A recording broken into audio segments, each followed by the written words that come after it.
გურჯაანის სამუსიკო სკოლაში კლასიკური მუსიკის კონცერტი გაიმართა. საქართველოს ხელოვანთა კავშირის პრეზიდენტის ნინო კუპატაძის ინფორმაციით ღონისძიების მიზანი როგორც ინდივიდუალური, ისე გუნდური შემსრულებლების წარმოჩენაა.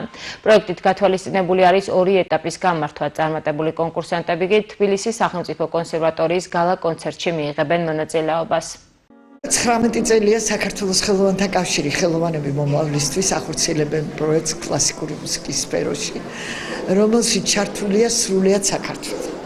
ეს არის რეგიონალური პროექტი დღეს, იყო უпроსწორედ ჩვენ გურჯაანი რეგიონად დავაფუძნეთ, იმიტომ რომ როდესაც გქონდა ჩვენ სამინისტროს პროექტი და ჩვენ ნახეთ დონე, მივხვდით რომ გურჯაანის გაერთიანება ძალიან წარმატებულად მუშაობენ პედაგოგები აქ და ძალიან ბევრი საინტერესო ბავშვი მოვისმინეთ.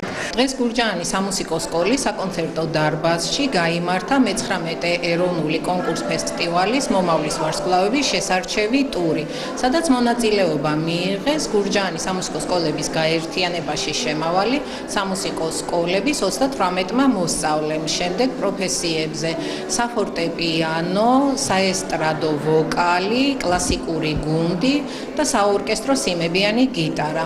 ჩვენი მოსწავლეები შესანიშნავად წარსდგნენ ჟიურის წინაშე და დიდი იმედი მაქვს, რომ მონაწილეობას მიიღებენ თბილისში გამართულ გალა კონცერტზეც და საპრიზო ადგილებსაც დაიმსახურებენ როგორც ყოველდღე.